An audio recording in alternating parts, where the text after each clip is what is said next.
My name is Elara, and my entire life has been a relentless pursuit of sound. As an audio archivist, I live in a world defined by the infinitesimal whispers of reality, the electric hum of distant power lines, the microscopic friction of air against metal, the deep, resonant thrum of the planet itself. But my true obsession, my personal Everest, was perfect silence. I knew it was scientifically impossible. True silence is a vacuum, a theoretical void.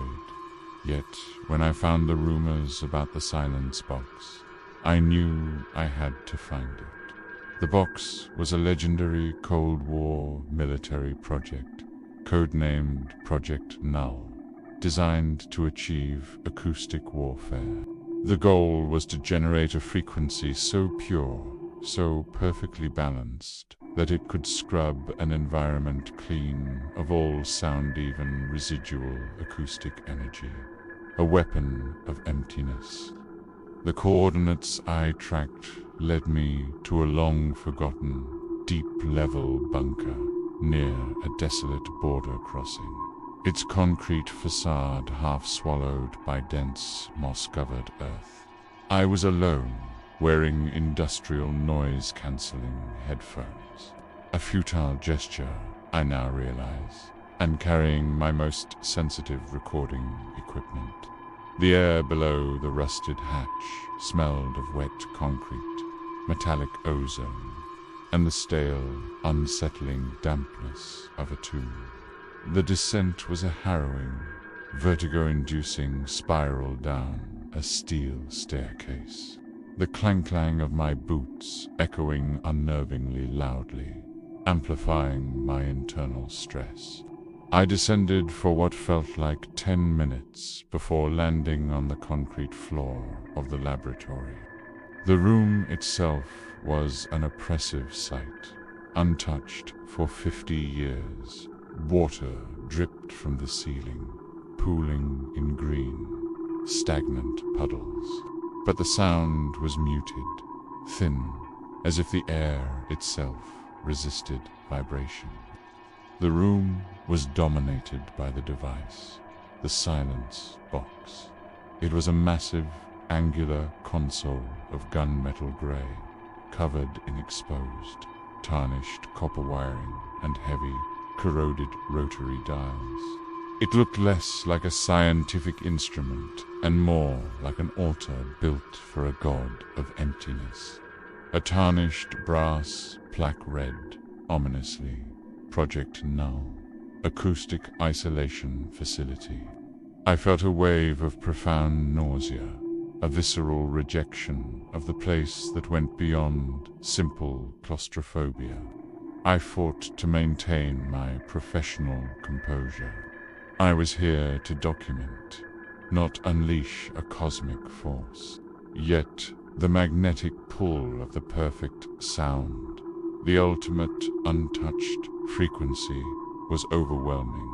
I carefully set up my high-gain wide-spectrum recording array, placing a microphone directly facing the main generator array.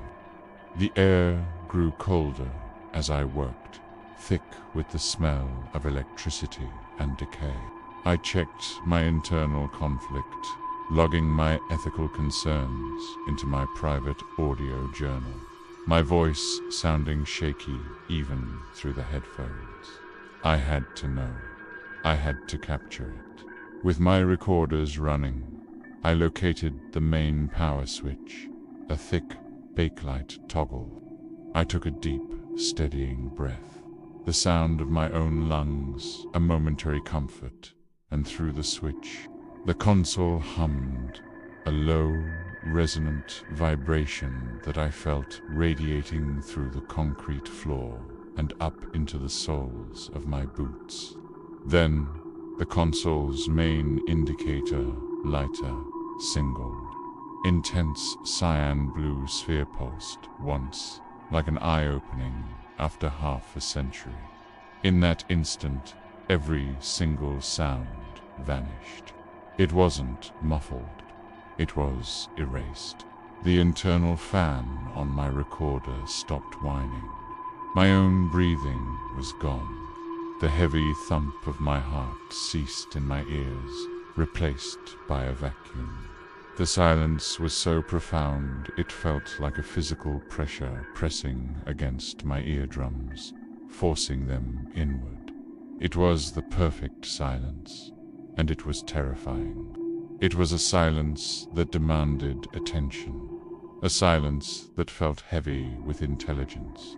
I reached out to switch it off, my hand shaking violently, but before my fingers could reach the toggle, the blue light pulsed again, brighter this time. A low-frequency hum returned, but it wasn't coming from the machine. It was coming from inside my head. It was a single, pure, unnaturally stable tone, the perfect frequency that represented the absence of sound. A wave of panic hit me. I ripped off my headphones, expecting the normal, chaotic symphony of the bunker to crash back in. The distant drip, the air movement, the faint whine of the power grid. They didn't. The world remained terrifyingly quiet. I shouted or I felt the action of shouting, the tightening in my throat, but I heard nothing. I frantically tapped my ear, then hammered my fist against the console. Yet all I felt was the jarring vibration, the sickening feeling of impact without acoustic confirmation. The silence box had worked. It hadn't cancelled the sound in the room. It had cancelled my ability to perceive sound. The perfect frequency was now trapped in my head, replacing the world with a permanent internal void. I was alone in a silence that was more terrifying than any noise. The profound auditory isolation was a form of physical agony. I stumbled out of the lab, up the winding staircase. The movement of my limbs, the contact of my shoes on the cold steel steps, was a jarring, silent ballet. The only sound in my existence was that perfect crystalline tone trapped deep in my inner ear. It was a frequency that defied nature, a clean, sterile, and ultimately malicious replacement for the messy complexity of human hearing. I reached the surface, gasping the fresh air, my lungs burning, but even that sensation was hollowed out by the silence. The world outside the bunker was utterly muted. I saw the wind move the leaves on the trees, but the accompanying rustle was gone. I saw a bird take flight, its wing beats a blur of motion, yet heard no chirp. The silence wasn't just deafening. It was wrong. It was a vacuum fighting to maintain its absolute state. My companion, Dr. Julian Vance, a retired linguist who had reluctantly agreed to meet me, was waiting by his car outside the perimeter. He saw the pure, unadulterated panic in my face and rushed to meet me, shouting a question.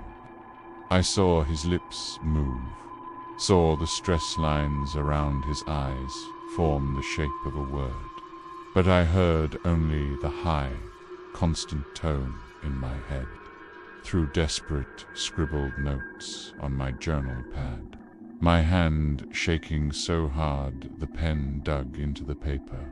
I conveyed the situation. I hear nothing, just a tone. The box. Julian was horrified but pragmatic. He theorized it was extreme barotrauma combined with a psychological defense mechanism. He thought if we removed the source of stress, the hearing would return. He tried to speak words of comfort, which I read through the motion of his jaw.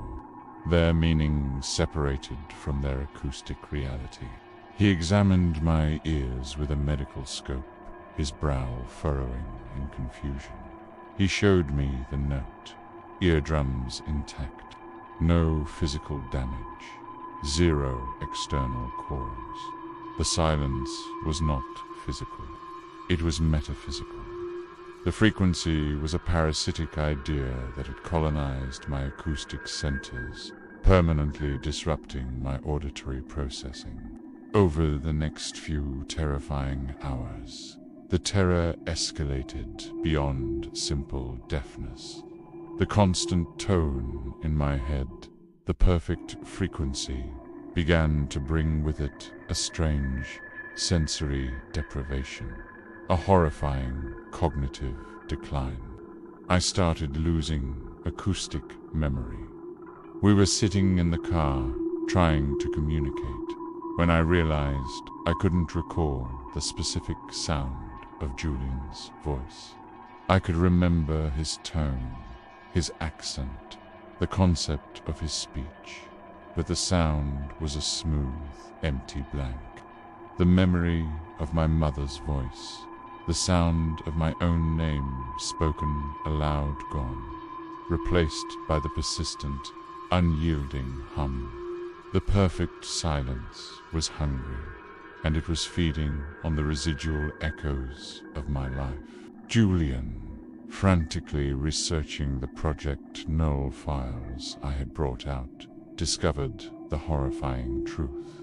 The silence box was designed not just to cancel sound, but to create a negative sound entity, void of acoustic energy, that would seek equilibrium by consuming surrounding noise. The project was shut down because the first test subject developed acoustic hunger, an inability to perceive anything until the void was fully filled. The final log entry detailed the subject's fate. He is gone, not dead, but consumed by the absence. He has become a part of the void, and the silence grows in his wake. I looked at Julian, seeing the fear, frustration, and mounting desperation in his eyes, realizing I couldn't remember the sound of his laugh. The void was accelerating its consumption, erasing my past. The tone in my head was now so loud, so dominant, that it felt like a physical pressure, a prelude to annihilation. Julian wrote a final, chilling note. The only way to break the frequency is to introduce a greater, chaotic sound source at the point of origin. We have to overload the perfect tone. We have to go back to the box.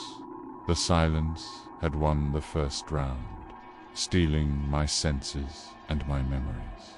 The second round would be a desperate, all-or-nothing confrontation. We returned to the bunker, moving with the heavy, unnatural silence of a condemned ritual. Julian had retrieved a modified sonic emitter, powerful, chaotic noise generator designed to overload and shatter the pure frequency. My job was terrifyingly simple: to operate the console while Julian introduced the chaotic sound. We had to introduce the sound at the exact moment the console was powered down to create a sonic feedback loop that would hopefully destroy the internal tone.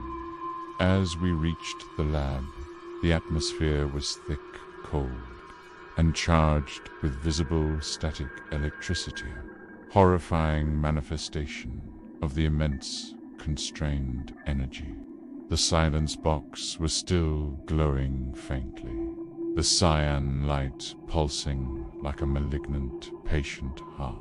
The hum in my head was now so intense I felt dizzy and nauseous, the pressure threatening to crack my skull. I fought to maintain consciousness, terrified that if I blacked out, I would forget Julian, forget the plan, and simply dissolve into the void. The psychological pressure was unbearable, forcing moments of unreliable narration as reality seemed to waver under the strain. I looked at my own hands, and for a chilling moment, I couldn't remember the sound of my own clapping. The void was winning. Julian meticulously set up the emitter, a massive, custom-built speaker aimed directly at the silence box.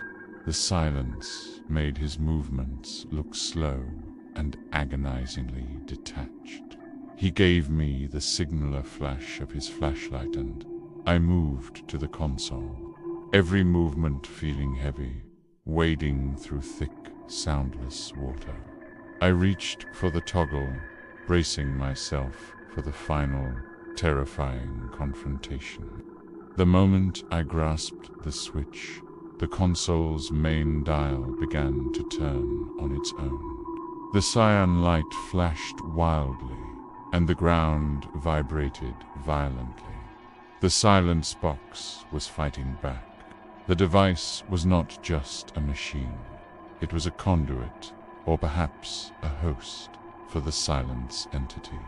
Then, in the deepest recess of my mind, through the oppressive, perfect tone, I heard it. A multitude of faint, desperate whispers. They weren't coming from the room. They were the acoustic ghosts of the previous test subjects, their fragmented consciousnesses trapped within the frequency, crying out for release. The void wasn't just consuming sound. It was consuming consciousness and using their residual energy to defend itself. Julian frantically hit the sonic emitter's trigger. I didn't hear the sound, but I felt the chaotic energy, a physical roar that slammed against my chest, an invisible shockwave that hammered the console with incredible force. I simultaneously threw the power toggle to the OFF position, hoping to snap the circuit at the moment of peak overload. The silence box buckled and groaned. The cyan light went out, plunging the room into darkness, save for Julian's flashlight. Then, with a deafening, final surge, I only perceived as a flash of intense white light behind my eyes. The entire console imploded, scattering ash, sparking wires, and a cloud of pale, metallic dust. I stood in the resulting silence, trembling, my inner ear ringing violently. But the perfect tone was gone. The constant, oppressive pressure was gone. Slowly, tentatively, the real sounds began to creep back in. The faint drip, drip, drip of water in the tunnel. The rasp of Julian's heavy breathing, and then the welcome, imperfect thump, thump of my own heart. The connection was broken. The void was expelled. Julian helped me out of the bunker, and we drove away. My hearing, though damaged and ringing, was returning. We had survived, but the horror was not over. The acoustic memories I had lost remained, gone the sound of Julian's laugh, the sound of my own childhood piano. And as I started to transcribe my audio log, I found the single, final recording from the lab. It wasn't silent. It was a faint, multi-layered recording of the world being sucked in, and then a single, clear, crystalline voice, mine, whispering a word I didn't recognize. The silence box is destroyed, but the perfect frequency left its permanent mark. I may have defeated the entity, but I am now the deep archive of its power vessel for the acoustic hunger. And sometimes, when the house is truly quiet, I hear the whispers of the consumed, urging me to find a new source of perfect silence. The hunt for the perfect sound continues, and I am the hunter and the next host.